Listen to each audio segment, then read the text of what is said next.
Antes de vir para o digital, eu dava curso para empresas do tradicional, né? Como que faz para crescer. E aí, eu tinha que dar um número para a pessoa de qual que era um número saudável de quantidade de funcionários para o cara poder ter uma noção se ele está indo bem ou está indo mal. E tem duas informações que são muito interessantes. A primeira, no mundo do negócio tradicional, tem um negócio que chama lucro por funcionário. Então, você consegue pegar a quantidade de colaboradores que você tem, pegar o seu lucro e saber, pô, se eu faço, sei lá, 10 milhões de lucro, tá? Tô inventando aqui. Com 10 pessoas, então é 1 milhão de lucro por pessoa. Esse é o Brasil que eu quero. Então, o que você Se tá tiver mostrando? uma empresa dessa aí, me chama, tá? Avisa. Mas enfim, se você tiver 1 milhão de lucro e você tem 100 colaboradores, então você tá fazendo 10 mil por colaborador. Então isso é legal para você pensar assim, caramba, tem gente que quando tá começando no digital, por exemplo, meu sócio, quando ele começou, ele com a esposa, a irmã e uma assistente, eles fizeram 1,5 milhão. E tudo sem investir em tráfego, no orgânico. Então, 4 pessoas fazendo 1,5 milhão. Tá? Então, você fala assim, caramba, é bastante lucro. Depois, quando a gente foi escalando o negócio lá, que eu virei sócio e começa a crescer, a gente fica com esse número na cabeça também, pra gente não ter... Porque no final das contas, o cara tá trabalhando sozinho com 4 pessoas, ele faz 1 milhão no final do ano, e ter 4 pessoas é um nível de estresse bem tranquilo, tem menos processo, tem menos complexidade do negócio. Então, se você sobe para 2 milhões, que é o dobro, só que agora você está com 15 ou 20 funcionários, você fez o quê? Você aumentou a complexidade de processo, de comunicação, de lidar com pessoas. Então, você não está mais gastando só o tempo ali fazendo o seu lançamento, produzindo, entregando o seu curso. E você tem mais alunos também para ajudar. Então, você aumenta a complexidade do seu negócio, só que a sua margem de lucro diminuiu. Só que, lógico, você está colocando 2 milhões. Só que o lucro absoluto aumentou. O lucro absoluto aumentou. Eu sei que não é uma conta muito simples. Você fala assim, vou dobrar aqui. Tá, mas eu vou ter mais estresse do outro lado. Não, mas acho que é bom esse ponto.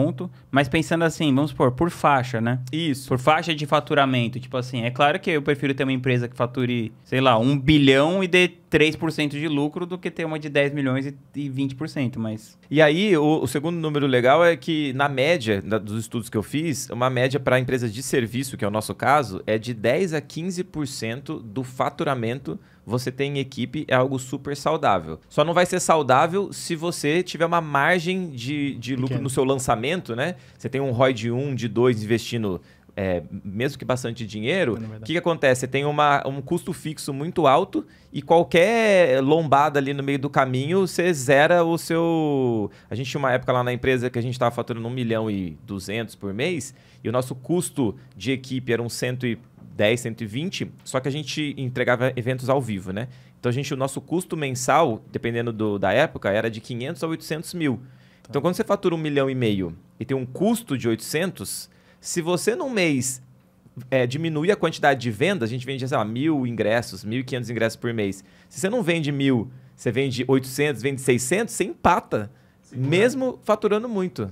Então, eu uso o número de 10 a 15%. Agora, qual que é o interessante? Por exemplo, então, só que é o seguinte, eu já trabalhei em projetos e aí eu peguei um expert que fazia 250 mil de lucro no lançamento, só que ele tinha 30 pau de cara já de equipe. E aí, quando a gente foi fazer o próximo lançamento, a gente conseguiu ir para 500 mil de lucro, investindo, sei lá, 20 mil no lançamento, que é um baita de um lucro bom, pensando que é o primeiro, e depois a gente consegue escalar muito mais. Só que a primeira coisa que eu fiz quando eu entrei é diminuir a equipe de 30 para 15 mil reais. Então, às vezes, a pessoa tá com uma equipe inchada, tem muita gente fazendo muita coisa e que no começo de um negócio ele é desnecessário. Você não precisa pensar nos detalhes dos detalhes, você tem que fazer o core, fazer bem feito para você escalar. Agora, depois que você tem uma equipe, depois que você tem bastante caixa, você prevê que o seu negócio está crescendo, aí você pode ir encorpando a equipe. Mas nunca deixar que você comece a contratar um monte de gente, fique com um custo fixo muito alto, que qualquer problema que você tiver, sai um especialista ou acontece alguma coisa ali, que nem ano passado teve a pandemia, enfim,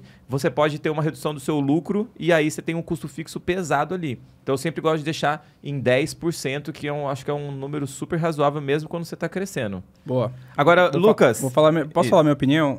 Acho que é bem importante esse negócio do tamanho da equipe, né? Porque quando você sai de 5 pessoas para 10, você não está dobrando a complexidade. Você está aumentando muito mais do que isso. Porque quando você tem 2 pessoas, uma só pode falar com a outra.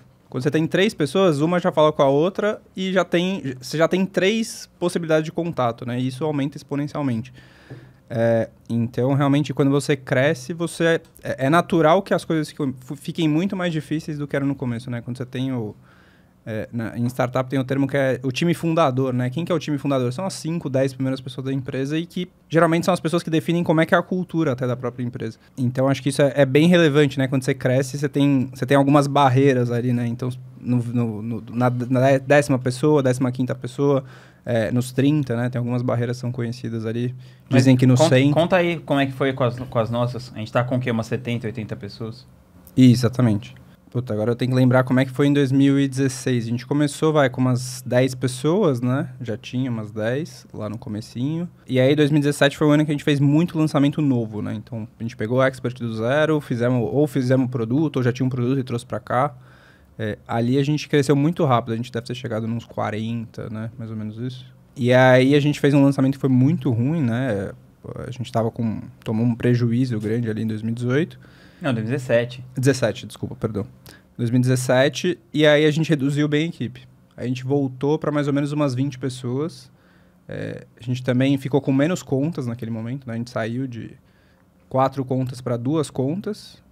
Então a gente ficou com o English Yourself, que é o ser base. E ali a gente conseguiu se reestruturar, né? Então foi o primeiro... A gente teve lucro no primeiro ano, a gente dobrou o lucro, depois dobrou de novo, né? Então, enfim, a gente foi crescendo... Mas como é que foram esses desafios, assim, da coisa de aumentando o número de pessoas? O desafio de aumentando o número de pessoas... Em termos de comunicação. Então. Assim, acho que foi difícil porque a gente nunca tinha feito, né? Eu, pelo menos, não tinha essa experiência, pelo menos. O máximo que eu gerenciei era um estagiário antes da Ingratitude. Então, assim, é aquela coisa, você tem que aprender a montar um avião enquanto ele tá em queda livre, desmontado, né? Então... Pra quem não sabe, né, o Lucas... Ele era do financeiro, aí passaram ele para fazer o tráfego. Ele nunca tinha feito na vida. Aí ele comprou um curso de $40 que ensinava que ele não deveria fazer no lançamento e jogaram ele para fazer um lançamento de 1 milhão. Só isso, sim. Aí ele teve que se virar nos 30. Não, mas aí Esse é meu estilo de liderança. Aí eu tô falando um pouquinho depois, ali depois dos lançamentos de 2017, que não foram aí ele bons. já tava dirigindo a empresa, né? Aí quando eu dirigi a empresa, aí assim... Qual foi o processo que a gente teve que fazer? Um processo de reestruturação, que é o que eu fazia antes, né? Eu entrava em empresa... Quem contrata a consultoria financeira, você tem alguns objetivos. E o principal que a empresa que eu trabalhava fazia era... Puta, a gente tá meio ferrado, né? Então... E aí até tem um pouco da discussão da margem, porque eu trabalhei em várias empresas com margens muito baixas. Então, empresa de alimentos, empresa de frigorífico. Então, os caras têm margem de 3%, 4%. Então, assim, se qualquer coisa der errado, você tá ferrado, basicamente. E eu, pessoalmente, não gosto disso num negócio, né? Então, desde, sei lá, se eu vou comprar uma ação na bolsa ou no nosso próprio negócio, é um risco que eu acho muito alto, né? Você tem um supermercado que tem 3%, 4%, 5%. E é isso, aumentou o custo do arroz por não sei o quê e, puta, você tá ali Se qualquer coisinha dá errado, agora você tem uma margem de 20, 25, você cai para 15, você ainda tem uma segurança, né? Então, essa margem de segurança é super importante. Então, assim, a regra de bolsa que eu tenho é 20%, tá? Eu uso 20% como algo saudável. E, obviamente, tem setor... Não, mas é que o seu 20% não é o que o Fred está falando, né? Ele falou 15% do faturamento bruto. Explica aí o que é o seu 20%. O seu 20% é da sua parte como agência ou é do... só da minha parte. Então dando a mesma. Mais ou menos. É que eu sempre considero a nossa parte, Sim, né? claro. Eu acho que se for considerar a parte do expert, aí não faz muito sentido, porque o gasto de mídia ele também paga, né? Então, enfim, a gente misturaria muita coisa. Qual é a nossa parte, quanto a gente gasta nesse negócio? É 20% do faturamento bruto da nossa parte, você considera? Assim, tecnicamente, você teria que tirar os impostos que são atrelados à receita. Aí você vai tirar uns 8%, no nosso caso, e em cima desse faturamento líquido, você faz o lucro sobre isso, entendeu? Não, peraí, vamos lá. Então, vamos dizer que o faturamento... Por que seria 8% só? É porque são só os impostos que são em cima do faturamento. Ah, tá. Tem uma parte dos impostos que é sobre serviço, sei lá. Exatamente. Você descontaria alguns... A gente paga lá o ISS, o PIS, COFINS, IRCS. Então, você só tiraria o ISS e o PIS, COFINS. O IRCS, não. Então, vamos dizer que a gente teve um faturamento no ano passado da nossa parte de 10 milhões. Aí eu tiro 8%. Né? Então, vai dar 9.200. E aí, vamos dizer que nosso lucro foi 920, só para facilitar a conta. Então, a margem de lucro seria 10%. Entendeu? Tá, então, aí a margem que você acha saudável seria 1.840.000. A partir disso. exatamente. Aí é uma margem bem legal, assim. Acima disso é uma margem bem legal no mercado tradicional, né? A gente vê no mercado digital gente muito enxuta, como vocês estavam falando, né? Como o próprio Luiz comentou, que margens no início ali que... E na verdade... Mais de 50%. E na verdade eu acho que assim, eu vou até fazer um ponto contrário, né?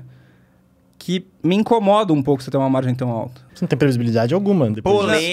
Polêmica, não é isso, rapaz. Não é isso, na verdade. O ponto é, provavelmente, você está investindo muito menos do que você deveria. Ah, sim. Porque assim, se eu invisto 20 e faturo 500... É uma certa incompetência em crescer. Se eu faturo 20 se eu invisto 20 e faturo 500, significa que meu custo de aquisição pode subir muito e meu lucro vai aumentar. Porque eu não tenho tanto essa preocupação. Quando eu decidia lá o investimento de mídia, quando eu vou decidir, o que eu penso? Como que eu aumento a minha margem de contribuição? Né? Então, se eu invisto 1 milhão e faturo 6, vai estar uma margem de contribuição. Se eu invisto 5 milhões e faturo 15, quanto dá de margem? Né? Então, o ROI seria menor. Né? Eu estou falando de 1 para 6, seria 6 vezes. De 5 para 15, daria 3 vezes. É aquela lógica do que importa mais é o valor absoluto. Exatamente. É tipo o cara que você prefere um ROI de 20 e investindo R$1. Isso. Ou você prefere um ROI de 1 investindo 500. Né? Mas vamos falar de exemplos mais concretos. Vai, 100 mil e faturar 1,5 milhão. Ou você prefere investir 500 mil e faturar 2,5. Né? Então, assim, o ROI caiu muito. Só que o lucro em si, ele vai aumentar. Né? Obviamente, dependendo dos seus custos e tal. Então, assim... Eu acho que você ter esses investimentos muito baixos e retornos muito altos mostra que você tem que aumentar. Você tem uma janela de oportunidade. Obviamente, né? Se não for o primeiro lançamento, teve uma demanda reprimida, né? Você já fez isso várias e várias vezes. Você está tendo ROI de 20, 30, 40, 50. Isso não é natural. Então, assim, você tem um espaço grande para aproveitar, porque justamente a margem alta mostra que você não está... colhendo tudo que dá para colher, né? Então, acho que esse é um ponto que eu acho que é relevante para quem tem medo de escalar, né? Tem um monte de gente das mentorias, o cara fala, pô, eu investi 100 mil, faturei 1 milhão, aí eu investi 20, faturei 900 mil, onde que eu tô errando, né? Você fala, porra, você tá errando que você não tá investindo mais, né?